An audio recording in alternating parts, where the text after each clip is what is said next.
నా పేరు శ్రీనివాసరావు, బుచ్చిపానపాలెం. ఈ ఎండలో జగన్మోహన్ రెడ్డి పరిపాలన సక్రమంగా ఉంది కాబట్టి, రోడ్ షో బాగుంది కాబట్టి చూడటానికి చేయడానికి అన్ని అనుకూలంగా ఆయనకి మేము వందనాలు చెప్పడానికి వచ్చాం. ఈ దారికి అది ఉత్తమ డూప్లికేట్. ఆ మాటలు నమ్మితే మనం తినడానికి ఉండదు, ఉండటానికి ఉండదు. ఆయన ఎన్ని పథకాలు పెట్టినా అది నమ్మేది కాదు, చేసేది కాదు. అది ఒక 1 year మటుకు ఆయన చేసేది, 6 నెలల మటుకు ఆ పథకం. కానీ ఆ పథకం ఎవరికి అమలు కాదు. అక్క చెల్లెమ్మలు కూడా బతకడానికి, ఉండటానికి, తినడానికి ఉండదు. కాదు ప్రేమ అంటే మొగులు బోబెట్టబాకండి, పెళ్ళాలి మీరు పోండి, వచ్చే వాళ్ళు తింటే తింటారు, తినపోతే మీరు అక్క చెల్లెమ్మలు నాకే అనుకూలం. కానీ చంద్రబాబు నాయుడు అందరికీ దేశం అంతా జీరో చెబుతున్నాడు. అంటే ఇప్పుడు చెప్తున్నాడు మళ్ళీ పవన్ కళ్యాణ్ వస్తున్నాడు, మేము కలిసి బాగా చేస్తాం. పవన్ కళ్యాణ్ గ్లాసు కుండీలు వేయాలి, మన సైకిలే బయట పెట్టాలి, మన ఫ్యాను రీడింగ్ లో తిరుగుతూ ఉండాలి. అది మన పరిపాలన వస్తే ఎప్పుడు జగన్మోహన్ రెడ్డి అందరికి అనుకూలంగా ఉంటారు. చిన్నకారు సన్నకారు అందరూ బాగుపడతారు. ఇటువంటి పిల్లగాడు కూడా బాగుపడటానికి, దేశానికి వదిలేయడానికి కూడా ఆయన పరిపాలన. వాళ్ళ నాన్న 3 అడుగులు ఎత్తి 6 అడుగులు ఎత్తారని జగన్మోహన్ రెడ్డి ఇప్పుడు మన పరిపాలన రీడింగ్ లో పైకి వచ్చాడు. జగన్ ప్రభుత్వంలో వాళ్ళ కార్యకర్తలకే జరుగుతున్నాయి. అవన్నీ ఉత్తమ మాటలు. అవన్నీ అంటే వాళ్ళేందో పొందుదామని మాటలే కానీ అంత తప్పితేమీ లేదు. బురదల్లే మాట తప్పితే చంద్రబాబు నాయుడు చేసే మాటలు మొత్తం డూప్లికేట్. ఆ మాటలు అమ్మితే మన పిల్లలకి బోగొట్టు దొరకదు. రాబోయే కాలంలో నీళ్లు వస్తే వ్యవసాయం బాగుంటుంది, పరిపాలన బాగుంది, జగన్ పేరు బాగుంది, దేశం మొత్తం పరిపాలన చక్కగానే ఉంటుంది. అన్నిటి రెడీ.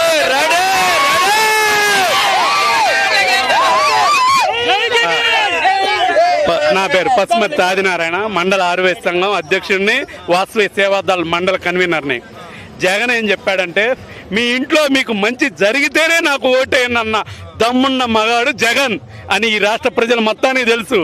అసలు ఇన్ని పథకాలు తెచ్చిన సీఎం ఎక్కడా లేడు. ఏ రాష్ట్రంలో పెట్టిన పథకాలు మన రాష్ట్రంలో పెట్టి నా పేదవాళ్ళ కోసమని అర్హులైన అందరికీ ప్రతి ఒక్క పథకం అందించిన వ్యక్తి జగన్మోహన్ రెడ్డి. అలాంటి వ్యక్తిని మళ్ళీ గెలిపించుకుంటాం, గెలుస్తాడు. ఆర్యవయసులకి 65% చేశాడు. రాష్ట్రంలో ఉన్న ఆర్యవయసులకి ప్రతి పేదవాడికి ఒక ఆరోగ్యశ్రీ కానీ, ఒక అమ్మఒడి కానీ, ఒక విద్యా దీవెన కానీ, విదేశీ విద్యా దీవెన కానీ, 45 నుంచి 60 ఏళ్ళకి ఏబీసీ నేస్తం కానీ, రైతు భరోసా కానీ, సచివాలయాలు కానీ, చేయూత కానీ, మళ్ళీ ప్రతి వృద్ధులకి వాలంటీర్లు వచ్చి 1వ తారీఖు రాంగులో 6 గంటలకు తలుపు తట్టి, అవ్వ మీ పెద్ద కొడుకు మీకు పింఛను పంపిస్తుండు, తాత మీ పెద్ద కొడుకు మీకు పింఛను పంపిస్తుండు అని చెప్పిన వ్యక్తి, చేసిన వ్యక్తి. కానీ మొన్న చూడు, 1 నెలలోనే డబ్బులు రాకపోతే ఏది జగను పంచమని చెబితే మళ్ళీ వాళ్ళు ఏదో కంప్లైంట్ వేసి పంచొద్దు, వాలంటీర్లు వద్దు అని చెప్పి చేశారు. 2-3 రోజులకే పాపం ముసలి వాళ్ళు ఒక బడ్డీ కొట్లో తినడానికి లేక, సరుకులు తెచ్చుకోవడానికి లేక, ఆ టయానికి మేము వస్తే 1వ తారీఖు రాంగులో మాకు డబ్బులు వస్తాయి, మా పెద్ద కొడుకు ఇస్తా అన్నాడు. అవి లేకుండా చేశాడు. కానీ దానికి రెట్టింపు ఉత్సాహంతో జనం అందరూ మేమంతా సిద్ధం, జై జగన్, 155 సీట్లు చంద్రబాబు చెబుతుడా ఆపటానికి, జనాన్ని మబ్బి పెట్టడానికి. జనం అందరూ కనపట్టాలా? ఎవరు ఆపింది? ఎవరు కోర్టులో వేసింది? వచ్చే అసలు పేదల్ని, ముసలి వాళ్ళని పట్టుకుంది డబ్బులు ఇవ్వడానికి రావడానికి ఎన్నికల కోడ్ పడ్డది. జగన్ చేతులు ఏముండదు. జగన్ చెప్పాడు ప్రతి వాలంటీర్లను పెట్టి ఇవ్వండి అని, మీ అధికారులను పెట్టని. కానీ చంద్రబాబు వాలంటీర్లు పెడితే ఇవ్వండి, ఇదేదో జగన్ మీద పెడుతున్నారు. కానీ జనం అందరూ చూశారు, విన్నారు. రేపు రాబోయే ఎలక్షన్లో మంచి తీర్పిస్తారు అని కోరుకుంటూ మేమంతా సిద్ధం జగన్ కోసం. ఎక్కడికైనా, ఎందాకైనా 1 ఓటు కాదు, 2 ఓట్లు, ఎంపీ ఓటు, ఎమ్మెల్యే ఓటు. ప్రతి ఒక్క అభ్యర్థి 175కి 175, వై నాట్ 175 ఆంధ్రప్రదేశ్ లో చేసి చూపిస్తాం. నా పేరు ముసలారెడ్డి. చెప్పండి.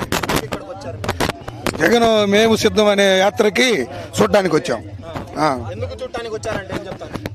నవరత్నాలు అనే ఒక పథకాన్ని పెట్టి, నవరత్నాల భాగముగా విలేజ్ క్లినిక్, రైతు భరోసా, సచివాలయ వ్యవస్థ తీసుకొచ్చి ప్రతి పేదవాడికి అమ్మఒడి, పెన్షను అన్ని ఇంటి దగ్గరికి తీసుకొచ్చి ఇస్తున్నాడు. అందుకు ప్రజలు మొత్తం జగన్కి ఓటేయడానికి సిద్ధంగా ఉన్నారు. ఇవన్నీ నేను ఇస్తానంటున్నాడు చంద్రబాబు. భారతదేశంలో ఎక్కడైనా పెన్షన్ ఇంటికి ఇచ్చే ప్రభుత్వం ఎక్కడైనా ఉందా?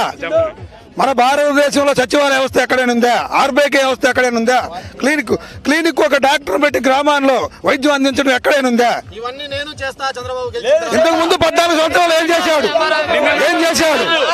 రైతులు కరువులు వచ్చి అల్లాడి అలమడిస్తే తినడానికి తినలేక అల్లాడి.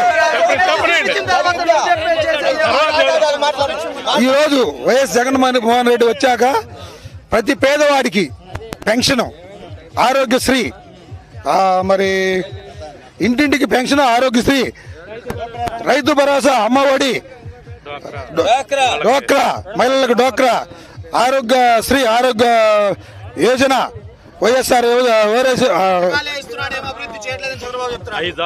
అభివృద్ధి అంటే అభివృద్ధి సంక్షేమం రెండు కళ్ళు లాంటి. అభివృద్ధితో పాటు సంక్షేమం జరుగుతుంది. మా గ్రామంలో 32 కోట్ల రూపాయలు ఖర్చు పెడితే 16 కోట్ల అభివృద్ధి, 16 కోట్ల సంక్షేమం. సీసీ డ్రైన్స్ కానీ, సచివాలయం, Rythu Bharosa, clinic, CC drains, school డెవలప్మెంట్లు, నాడు నేడు, ఈ మొత్తం అభివృద్ధి కాదా? బ్రహ్మాండంగా చేస్తున్నారు గోపిరెడ్డి శ్రీనివాసరెడ్డి గారు. తీరుస్తాడు. రోజు ప్రతి గ్రామంలో అందుబాటులో ఉంటాడు. ప్రజలకు అందుబాటులో ఉండి ప్రజల యొక్క సమస్యలు తీర్చడానికి ముందుంటాడు.